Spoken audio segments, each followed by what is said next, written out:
Benny Blanco is one of those rare figures whose influence is everywhere and nowhere at the same time. You've danced to his work, sung along to it, maybe even cried to it, often without realising who was behind the sound. From East Side to I Can't Get Enough, his fingerprints are all over modern pop. Yet beyond the hits and accolades, Benny has quietly become something more intriguing, a cultural disruptor in an industry still deeply attached to labels, expectations, and rigid identity boxes. Born Benjamin Joseph Levin in 1988, Benny's rise from a Virginia basement producer to a Billboard-dominating powerhouse is a classic music industry fairy tale. But the more compelling story isn't just how successful he became, it's how he chose to exist once he got there.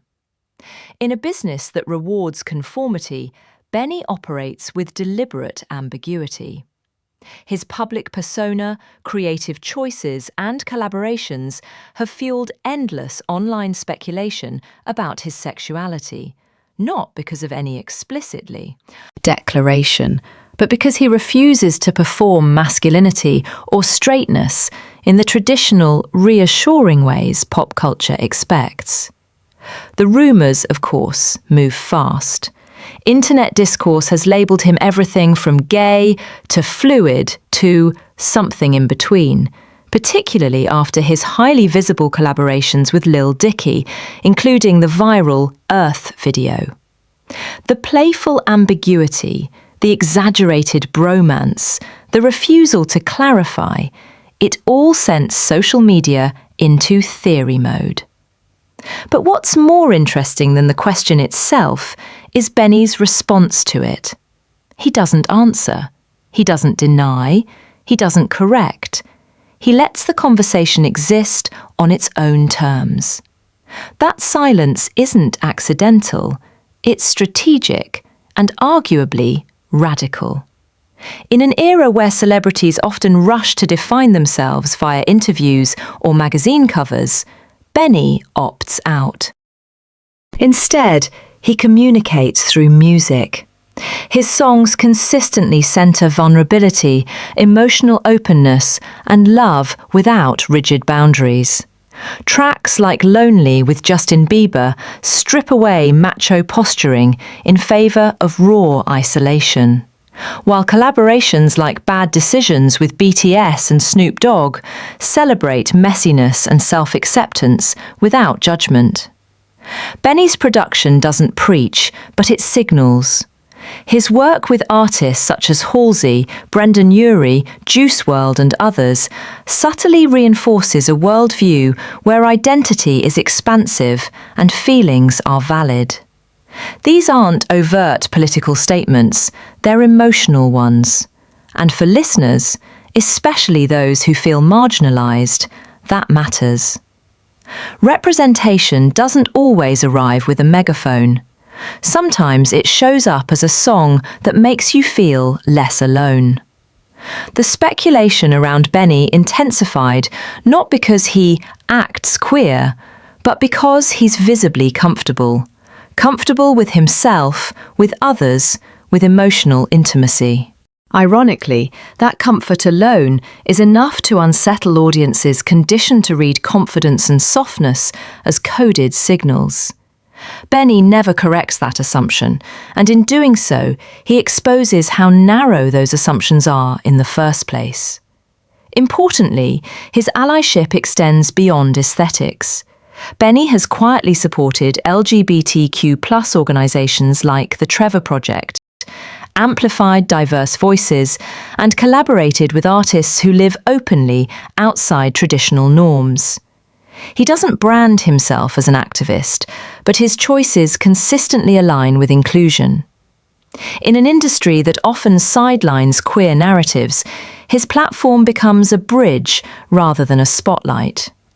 Even his highly publicised relationship with Selena Gomez didn't end the speculation, it complicated it. Rather than serving as proof of anything, their dynamic highlighted a more modern understanding of relationships, one rooted in support, mutual respect, and emotional safety. What makes Benny Blanco especially compelling is how he weaponizes normalcy. There's nothing performative about his presence, no grand statements, no curated outrage, no carefully timed confessions. He shows up, goofy, self-aware, emotionally open, and slightly off-center from the industry's polished archetype. In doing so, he destabilizes the unspoken rule that power in pop must look a certain way.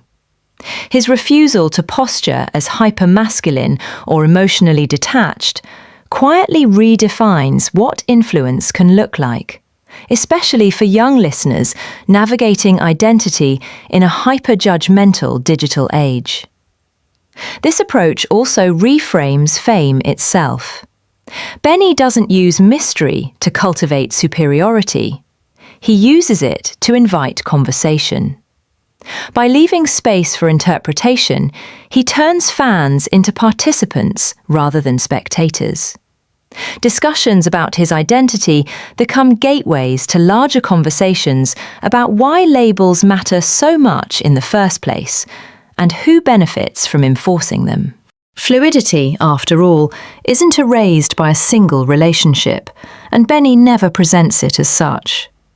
Ultimately, the question, is Benny Blanco gay, misses the point.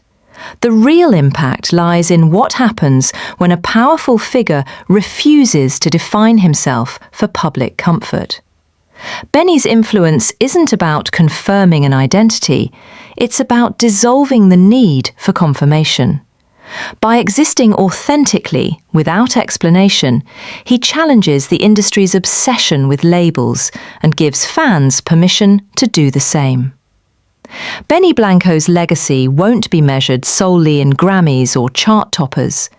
It will live in the subtle shift he helped normalize, a pop landscape where vulnerability is strength, love is expansive, and identity doesn't require a press release. Whether he's queer-coded, fluid, straight, or simply uninterested in the question, one thing is clear: his music has made the world a little more open. And sometimes that's the most powerful statement of all.